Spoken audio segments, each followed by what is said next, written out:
Hello friends, welcome to UK Taiyari. आज के इस सेशन में हम डिस्कस करने वाले हैं मापन एवं मूल्यांकन को। ठीक है, तो पहले जानते हैं मापन किसे कहते हैं। आगे इसमें हम मूल्यांकन को भी डिस्कस करने वाले हैं। ठीक है, तो जो मापन है वह मूल्यांकन का ही एक भाग है। ठीक है, मापन क्या है? मूल्यांकन का ही एक भाग है, जिसमें छात्रों के ज्ञान का परिमाण अंकों, संख्या तथा प्रतिशत के द्वारा व्यक्त किया जाता है। ठीक है, तो बच्चों ने क्या सीखा है, ठीक है, कितना सीखा है, इनको अंकों के द्वारा से इसको मापा जाता है। ठीक है, बच्चों को अंक प्रदान किए जाते हैं, यानी कि जैसे बच्चों का टेस्ट लेकर के, ठीक है, 100 में से कितने अंक बच्चे ने लिए हैं, ठीक है, कितने प्रतिशत अंक प्राप्त किए हैं, तो ये एक तरह की संख्या प्रदान की जाती है मापन में।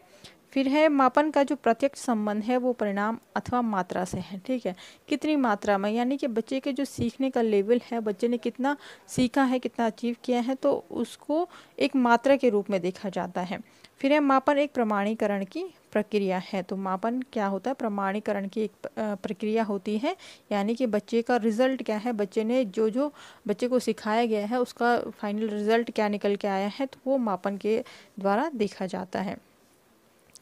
फिर है इसमें कुछ परिभाषाएं देखिए।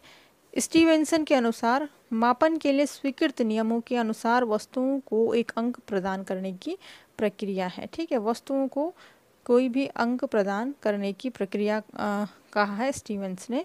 फिर है रॉस के अनुसार, तो मापन एक प्रमाणीकरण की प्रक्रिया है। रॉस ने क्या बताया है कि मापन क्या है? किसी भी चीज़ का प्रमाणीकरण की प्रक्रिया है। ठीक है, फिर है कार्लिंगर के अनुसार, तो मापन नियमानुसार वस्तु या घटनाओं को संख्या प्रदान करता है। ठीक है, ये कार्लिंगर ने कहा है। अब इसमें मापन के चर देखिए, तो दो तरह के चर आते हैं इसमें, गुणात्मक चर और मात्रात्मक चर। ये मापन के चर हैं। तो पहले गुणात्मक चर को समझते हैं। तो वस्तु अथवा प्राणी में कुछ ऐसे गुण होते हैं जिन्हें केवल देखा समझा जा सकता है। ठीक है, कोई भी वस्तु है या प्राणी जो है, व्यक्ति है, तो उसमें क्या होता है, कुछ ऐसे गुण होते हैं जिन्हें क्या किया जा सकता है, सिर्फ देखा या समझा जा सकता है। उन्हें निश्चित इकाई अंकों में मापा नहीं जा सकता है। ठीक है, जैसे मनुष्य का रंग, रूप, जाति, धर्म और लिंग। ठीक है, तो ये ऐसी चीज़ें होती हैं। मनुष्य का रंग, रूप ऐसा होता है कि जिसको किसी तरह का अंक प्रदान नहीं किया जा सकता। ये नहीं कह सकते कि इसके रंग रूप के लिए 10 में से 8 नंबर हैं, 10 में से 7 नंबर हैं, इस तरह से नहीं बोल सकते हैं। ठीक है, कोई भी रंग रूप के लिए कोई भी अंक प्रदान नहीं किया जा सकता है, किसी की जाति, धर्म और लिंग के लिए भी। ठीक है, अब देखिए छात्रों का स्तर देखने के लिए गुणात्मक चर एक अन्य उदाहरण है।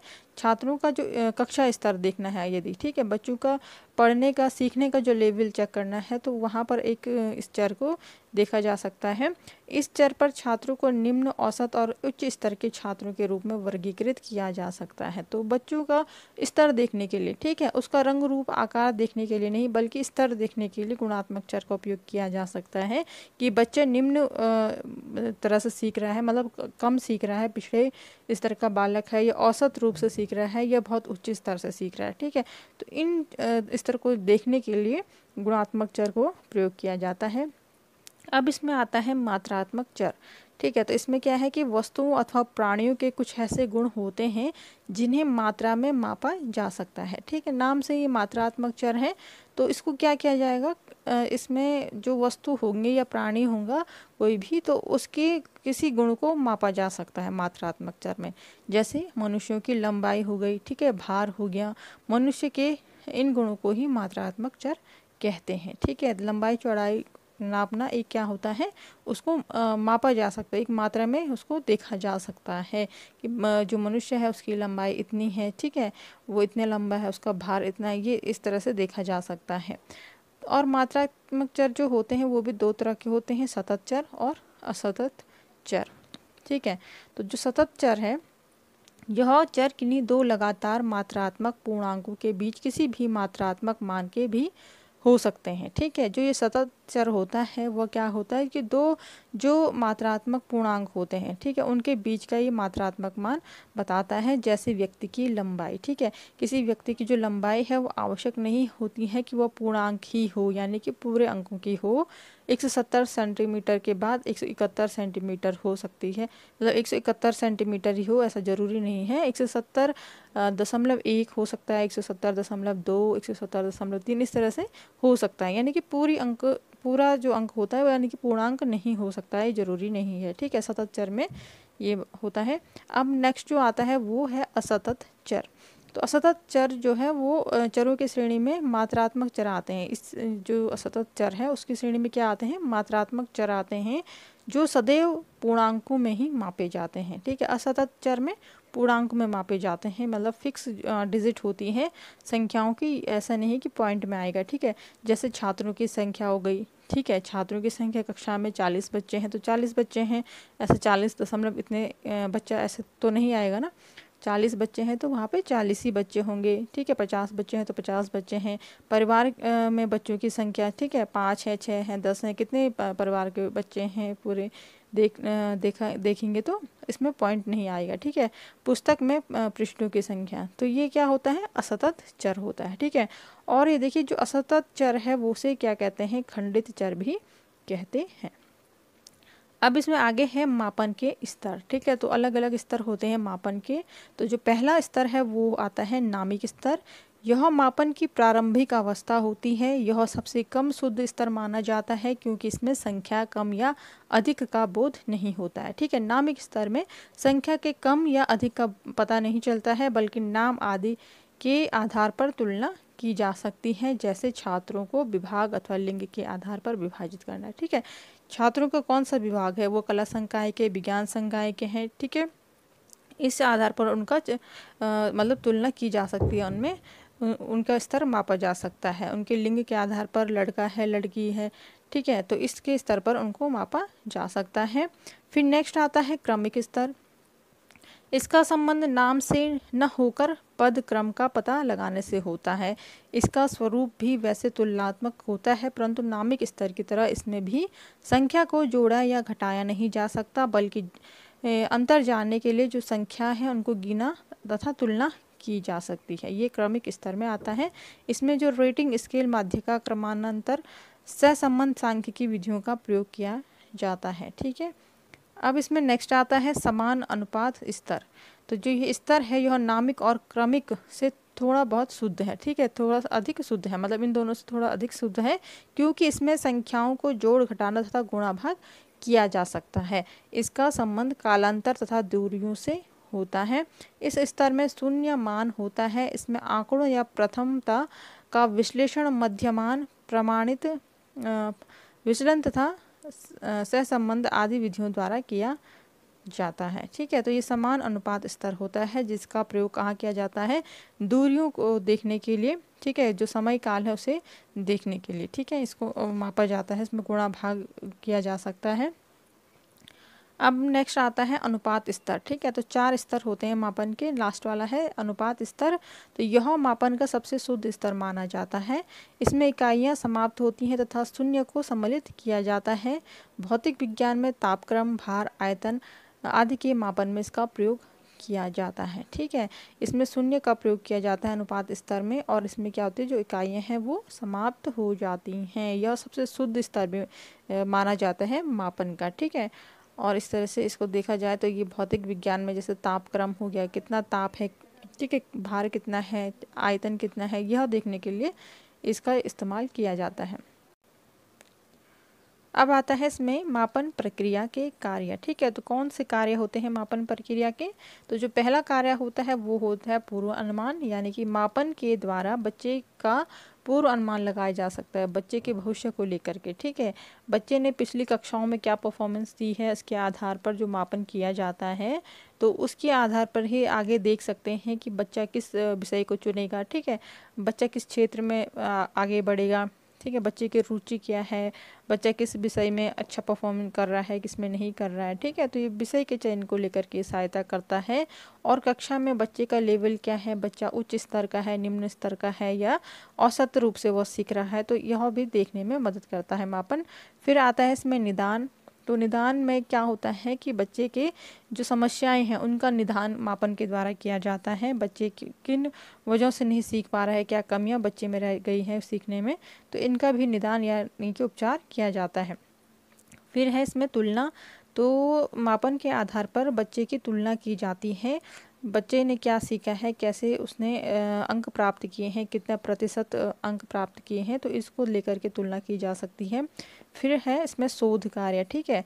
तो जो मापन है वह बच्चे की जो शैक्षिक समस्याएं हैं उनसे संबंधित क्या है, वो जो बच्चे ने क्या सीखा है, ठीक है, और बच्चा में क्या सीखने के लिए रह गया है, यानी कि उसमें क्या समस्याएं हैं, बच्चा किन चीज़ों को नहीं सीख पा रहा है, तो इसके आधार पर मापन के द्वारा शोध कार्य किया जाता है, ठीक है। बच्चे की जो सीखने की क्षमता है, उनके जो समस्याएं हैं उनको ढूंढा जाता है और इसको शोध कार्य कहते हैं, ठीक है। उसको हम क्या कहेंगे, शोध कार्य कहेंगे, और इस पर निष्कर्ष निकाला जाता है कि बच्चा आखिर क्यों नहीं सीख पा रहा है, ठीक है। तो ये मापन के कार्य थे। अब देखिए इसमें मूल्यांकन का अर्थ, ठीक है। तो अभी हमने मापन को समझा, अब देखते हैं मूल्यांकन किसे कहते हैं। तो जो मूल्यांकन शब्द है वो दो शब्दों से मिलकर बना हुआ है, मूल्य तथा अंकन से, ठीक है। मूल्य अंकन से बना हुआ है। यह अंग्रेजी के एवोल्यूशन शब्द का हिंदी रूपांतरण है। तो इंग्लिश में क्या बोलते हैं मूल्यांकन को, एवोल्यूशन बोलते हैं। मापन जहाँ किसी वस्तु या व्यक्ति के गुणों को अंक प्रदान करता है, वहीं जो मूल्यांकन है वह उन अंकों का विश्लेषण करता है और उनकी तुलना दूसरे से करके एक सर्वोत्तम वस्तु का चयन करता है, ठीक है। मापन में किसी वस्तु या व्यक्ति को या छात्रों को क्या किया जाता है, कोई अंक प्रदान किए जाते हैं, ठीक है। बच्चे ने कितना सीखा है, क्या सीखा है, तो इसको देख करके उनके गुणों को देखते हुए अंक प्रदान किए जाते हैं बच्चों को। और जो मूल्यांकन है वो क्या कार्य करता है, वह उन अंकों का ही विश्लेषण करता है और उन अंकों के विश्लेषण के आधार पर तुलना करता है कि इनमें से सर्वोत्तम कौन है, ठीक है। सारे बच्चों में से सबसे अच्छा परफॉर्मेंस किस बच्चे ने दिया है, तो मूल्यांकन के आधार पर इसका चयन किया जाता है। मूल्यांकन प्रक्रिया वह है जिसका संबंध शिक्षा के मापन और सीखने के उद्देश्य से होता है, ठीक है। मूल्यांकन प्रक्रिया एक ऐसी प्रक्रिया है जिसमें शिक्षा का मापन देखा जाता है, बच्चे ने क्या क्या सीखा है, ठीक है, इसको मापा जा सकता है और बच्चे के अंदर सीखने का उद्देश्य से इस प्रक्रिया को किया जाता है, ठीक है। बच्चे को सिखाना कितना और सिखाना है, बच्चे ने क्या क्या सीख लिया है, तो इसको देखते हुए मूल्यांकन किया जाता है। और शिक्षक मूल्यांकन प्रशिक्षण तथा परीक्षण का प्रमुख उपागम है। तो जो शिक्षण मूल्यांकन क्या होता है, जो शिक्षक मूल्यांकन है वो प्रशिक्षण तथा परीक्षण का प्रमुख उपागम है, ठीक है। अगर शिक्षक की बात करें तो मूल्यांकन और परीक्षण, जो मूल्यांकन है वो प्रशिक्षण के लिए और परीक्षण के लिए यूज़ किया जाता है। अब इसमें मूल्यांकन की परिभाषाएं देखिए। जेम्स एल ली के अनुसार मूल्यांकन विद्यालय कक्ष एवं स्वयं के द्वारा निर्धारित शैक्षिक उद्देश्यों को प्राप्त करने के संबंध में छात्र की प्रगति की जांच है, ठीक है। तो इन्होंने क्या कहा है कि शैक्षिक उद्देश्य उनको प्राप्त करने के लिए जो छात्र की प्रगति है उसकी जांच के लिए मूल्यांकन किया जाता है। अब नेक्स्ट इसमें परिभाषा दी है वो है शिक्षा आयोग के अनुसार, जिसे कोठारी आयोग भी कहा जाता है। तो इन्होंने कहा है कि जो मूल्यांकन है वो सतत प्रक्रिया है, ठीक है, समय से चलने वाली प्रक्रिया है जो संपूर्ण शिक्षा प्रणाली को का एक अभिन्न अंग है और शैक्षिक लक्ष्यों से घनिष्ठ रूप से संबंधित है। यह छात्रों के अध्ययन की आदतों तथा शिक्षक की शिक्षण विधियों पर अधिक प्रभाव डालता है। इस प्रकार यह न केवल शैक्षिक उपलब्धि के मापन में सहायता करता है वरन उसमें सुधार भी करता है, ठीक है। यह मापन भी नहीं करता, केवल जो मूल्यांकन है वो सिर्फ मापन ही नहीं करता है शैक्षिक उपलब्धि को लेकर के, बल्कि वो क्या करता है, जो शैक्षिक उपलब्धियों में जो कमियां रह गई हैं उनमें सुधार भी करता है, ठीक है। अब आता है इसमें मूल्यांकन के प्रकार, ठीक है। तो कौन कौन से प्रकार के होते हैं मूल्यांकन, तो ये 4 प्रकार के होते हैं मुख्य रूप से। मौखिक परीक्षा, दूसरा लिखित परीक्षा, साक्षात्कार और अवलोकन, ठीक है। तो इसके आधार पर मूल्यांकन किया जाता है किसी बच्चे का। तो मौखिक परीक्षा में क्या होता है कि जो इस प्रकार की जो परीक्षा होती है जिसमें मौखिक प्रश्न पूछे जाते हैं बच्चों से, ठीक है। वाद विवाद के आधार पर बच्चों से पता किया जाता है, विचार विमर्श के द्वारा छात्रों में सूचनात्मक ज्ञान एवं अध्ययन की योग्यता का जाँच का पता चलता है, ठीक है। बच्चे की जांच मतलब बच्चे की योग्यता का पता चलता है मौखिक परीक्षा के आधार पर। बच्चों से मौखिक रूप से प्रश्न पूछे जाते हैं और बच्चे उसका जवाब देते हैं। इस जो मौखिक परीक्षा है उसका यूज़ हम वाद विवाद में भी कर सकते हैं, यानी कि वाद विवाद बच्चे को किसी टॉपिक पर कहने को कहा जाए तो उसमें क्या करेंगे, बच्चे वाद विवाद प्रतियोगिता करेंगे, ठीक है, विचार विमर्श करेंगे, अपने विचार प्रकट करेंगे। फिर है मौखिक जो मूल्यांकन है वो छात्र शाब्दिक अभिव्यक्ति, उसकी मत और दृष्टिकोण की योग्यता, भाषा प्रवाह, तार्किक शक्ति, नेतृत्व क्षमता, संवेगात्मक स्थायित्व को तथा छात्र की शुद्धता और शीघ्रता की जांच का मूल्यांकन करता है। ठीक है, तो जो मौखिक मूल्यांकन होता है उससे पता चलता है कि बच्चे का दृष्टिकोण क्या है, बच्चे की शाब्दिक क्षमता क्या है, बच्चे मतलब कितनी चीज़ों को जानता है, किस तरह से अपने जो भाव है वो प्रकट कर सकता है मौखिक रूप से। ठीक है, उसकी भाषा प्रभाव को देखा जा सकता है, इसमें तार्किक शक्ति को देखा जा सकता है। तो इस तरह से क्या करता है बच्चे के अंदर जो शीघ्रता और जो शुद्धता होती है, तो इसका मूल्यांकन होता है मौखिक मूल्यांकन के द्वारा। अब आता है इसमें दूसरा लिखित परीक्षा। ठीक है, तो यह जो परीक्षाएं होती हैं वो ज्ञान उपलब्धि के मूल्यांकन के लिए विशेष उपयोगी होती हैं। ठीक है, तो लिखित परीक्षा के आधार पर बच्चों का जो मूल्यांकन किया जाता है तो वह ज्ञान उपलब्धि को देखने के लिए उपयोगी होती है। इसके आधार पर पता चलता है कि बच्चे ने कितना सीखा है। इनसे बालकों में प्रत्यास्मरण, विषय सामग्री के संगठन, विश्लेषण एवं संश्लेषण की योग्यता का पता चलता है। यह परीक्षाएं निबंधात्मक एवं वस्तुनिष्ठ दोनों ही प्रकार के होते हैं। इन परीक्षाओं के अंतर्गत कार्य सौंपना, प्रतिवेदन अंकित करना एवं कागज पेंसिल की परीक्षाएं आती हैं। ठीक है, तो इस परीक्षा ये किस तरह से परीक्षा होती है जो बच्चों की, तो बच्चे इसमें क्या करते हैं, लिखित रूप से किसी भी प्रश्न का उत्तर देते हैं। यह निबंधात्मक और वस्तुनिष्ठ दोनों ही होते हैं, यानी कि जो प्रश्न के उत्तर देने होते हैं वह विस्तृत रूप में देते हैं बच्चे, निबंधात्मक रूप में भी देते हैं और वस्तुनिष्ठ रूप में, यानी कि एक शब्द का उत्तर भी इसमें आता है। ठीक है, तो यह लिखित रूप से होता है और यह कागज पेंसिल परीक्षा भी इसको कहा जाता है। ठीक है, अब नेक्स्ट जो आता है इसमें वो है साक्षात्कार। तो इस प्रकार की जो परीक्षा है उसमें मौखिक प्रश्न, विचार विमर्श एवं सामान्य ज्ञान तथा विषय से संबंधित प्रश्न प्रतियोगिता साक्षात्कार वार्ता से पूछे जाते हैं। ठीक है, तो शिक्षक क्या करते हैं, छात्रों से मौखिक रूप से विचार विमर्श करके किसी भी प्रश्नों के आंसर को लेता है। ठीक है, पूछता है बच्चों से, और इसको साक्षात्कार वार्ता कहा जाता है, यानी कि बच्चों से पूछना और बच्चे उसके जवाब देते हैं। ठीक है, इसमें क्या होता है कि जो पूछे गए प्रश्न हैं उसके माध्यम से ही साक्षात्कार लेने वाला व्यक्ति, यानी कि जो शिक्षक होगा, वह साक्षात्कर्ता के व्यक्तित्व का मूल्यांकन कर लेता है, यानी कि जो छात्र हैं उनके व्यक्तित्व का मूल्यांकन कर लेते हैं साक्षात्कार जो मूल्यांकन होता है इसके आधार पर। ठीक है, अब आता है इसमें अवलोकन। ठीक है, तो जो मूल्यांकन का चौथा प्रकार होगा वो अवलोकन, यानी कि अवलोकन के आधार पर बच्चों का मूल्यांकन कैसे किया जाता है। तो इसके अंतर्गत जो विषय आते हैं वो विज्ञान, भूगोल तथा कृषि आते हैं, जिस पे निरीक्षण किया जाता है, बच्चों का अवलोकन किया जाता है। अवलोकन एक दैनिक तथा स्वाभाविक क्रिया है, यानी कि हर दिन बच्चे का अवलोकन किया जाता है विषय को देख करके, यानी कि विषय के आधार पर बच्चे किस तरह से पढ़ रहे हैं, कैसे सीख रहे हैं। ठीक है, और व्यक्ति में देखकर समझकर निष्कर्ष निकालने की सहज प्रवृत्ति होती है। जो अवलोकन क्या है, व्यक्ति को देख करके समझ जाता है शिक्षक, यानी कि छात्रों को देख करके जो शिक्षक हैं वो समझ जाते हैं किसी भी चीज़ के बारे में कि वो बच्चे कैसे सीख रहे हैं। ठीक है, ये निष्कर्ष निकालने में क्या होती है, एक सहज प्रवृत्ति होती है अवलोकन के आधार पर। फिर अवलोकन को मापन की वस्तुनिष्ठ प्रविधि के रूप में स्वीकार नहीं किया जाता, फिर भी अनेक प्रकार की जो परिस्थितियां हैं, अनेक प्रकार के व्यवहार हैं, इसमें मापन में इस विधि का प्रयोग किया जाता है। ठीक है, अवलोकन विधि का प्रयोग किया जाता है। अब इसमें आता है मापन तथा मूल्यांकन के उद्देश्य। तो कौन कौन से उद्देश्य से मापन तथा मूल्यांकन किया जाता है छात्रों का। तो पहला उद्देश्य छात्रों को अर्जित ज्ञान का स्तर बताना। ठीक है, बच्चों ने क्या सीखा है इसे छात्रों को बताया जाता है कि बच्चे ने क्या क्या सीखा है, उनको मापन तथा मूल्यांकन किया जाता है। फिर है छात्रों के सर्वांगीण विकास में सहायता करना। ठीक है, फिर नेक्स्ट आता है विकास में बाधक तत्वों की पहचान करना। ठीक है, बच्चे क्यों नहीं सीख पा रहे हैं, ऐसे बाधक तत्वों का पता करना और उनकी पहचान करना और उन पर आगे कार्य करना। ठीक है, उसमें सुधार करना, इसलिए मापन तथा मूल्यांकन किया जाता है।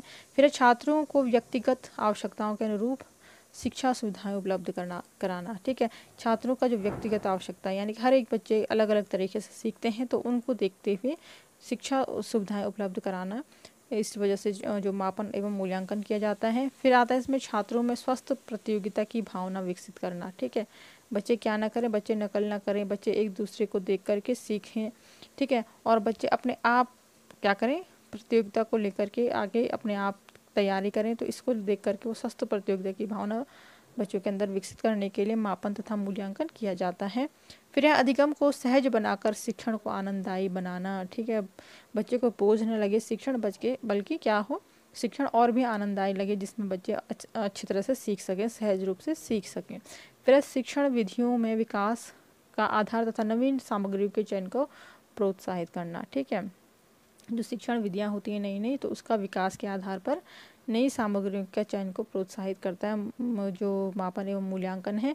फिर छात्रों को उपयुक्त शैक्षिक तथा व्यावसायिक निर्देशन का आधार स्पष्ट करना। ठीक है, तो बच्चे ने क्या सीखा है, कैसे सीखा है, तो उसके आधार पर बच्चों को शैक्षिक तथा व्यावसायिक निर्देशन दिया जाता है मूल्यांकन तथा मापन के आधार पर। ठीक है, बच्चों का जब मापन किया जाएगा, मूल्यांकन किया जाएगा, तो उससे पता चलेगा कि बच्चा किस क्षेत्र में आगे बढ़ेगा। ठीक है, कैसे कैसे उसकी आगे की लाइफ रहेगी, बच्चा कैसे कैसे अचीव करेगा चीज़ों को। ठीक है, तो यह उस पर भी हेल्प करता है। अब आता है इसमें मापन तथा मूल्यांकन के कार्य। ठीक है, तो कौन कौन से कार्य होते हैं मापन तथा मूल्यांकन के। पहला जो कार्य होता है वो होता है शैक्षिक कार्य। तो इसके अंतर्गत जो शिक्षण अधिगम प्रक्रिया है उसको और भी रोचक, सजग तथा उत्पादक बनाने हेतु मापन तथा मूल्यांकन द्वारा जो प्राप्त परिणाम है उनका उपयोग किया जाता है। ठीक है, बच्चों का जब मापन और मूल्यांकन किया जाता है तो उसके आधार पर पता चलता है कि बच्चे को किस तरह से सिखाया जाना चाहिए, जहाँ बच्चे के अंदर कमियां रह गई है। ठीक है, और जो बच्चा अच्छा भी निकल के आता, अव्वल निकल के आता है कक्षा के अंदर, तो उसको और भी अच्छे तरीके से सिखाने का प्रयास किया जाता है। ठीक है, तो इसमें क्या होता है, जो शिक्षण अधिगम प्रक्रिया होती है उसको और भी रोचक बनाया जाता है, और भी सजग और भी उत्पादक, यानी कि बच्चे और भी अधिक अच्छे तरीके से सीख सकें। तो ये शैक्षिक कार्य मापन और मूल्यांकन के द्वारा होता है। नेक्स्ट आता है इसमें प्रशासनिक कार्य। तो इसके अंतर्गत चयन, प्रमाणीकरण, वित्तीय नियंत्रण, सामान्य प्रशासन, गुणवत्ता निर्धारण, वर्गीकरण आदि संबंधित है। ठीक है, तो प्रशासनिक कार्य में क्या आता है मापन तथा मूल्यांकन के, कि बच्चे का चयन किया जाता है। ठीक है, बच्चों में चयन किया जाता है कि ये बच्चा किस स्तर का है, यह निम्न तरीके से सीख रहा है, निम्न स्तर का है, या औसत है, या उच्च स्तर से सीख रहा है। तो इस तरीके से बच्चे का चयन किया जाता है, कौन सी कक्षा का है, कितनी उम्र का है। तो इसके आधार पर मापन और मूल्यांकन के आधार पर बच्चे का चयन किया जाता है, बच्चे के गुणों का चयन किया जाता है। ठीक है, बच्चे किस रूप में सीख रहे हैं, किस तरह का बच्चा है, इन चीज़ों को देखते हुए छात्रों का गुणवत्ता का निर्धारण किया जाता है। ठीक है, सामान्य प्रशासन देखा जाए तो बच्चे का कक्ष को लेकर के प्रशासन की बात यहाँ पर हो रही है कि प्रशासनिक कार्य जो है, ठीक है, बच्चे का प्रशासन कैसा, जो बच्चे की कक्षा है वो कैसा होना चाहिए, इसको जो है वो सामान्य प्रशासन इस पर कार्य करता है कि बच्चे की कक्षा में कैसी कैसी चीज़ें होनी चाहिए, बैठने की व्यवस्था कैसे होनी चाहिए, इन सब चीज़ों का जो कार्य करता है वो प्रशासनिक कार्य करता है। मापन तथा मूल्यांकन के आधार पर बच्चे का मापन एवं मूल्यांकन जब होता है तो उसमें आगे किस लेवल पे बच्चे को सिखाया जाना चाहिए, इस पर प्रशासनिक कार्य करता है। अब नेक्स्ट आता है इसमें निर्देशन कार्य। तो इसमें छात्रों की क्षमता, रुचि, योग्यता तथा अभिक्षमता की पहचान तथा उनके अनुरूप शैक्षिक व व्यावसायिक निर्देशन प्रदान करने में मापन तथा मूल्यांकन का उपयोग होता है।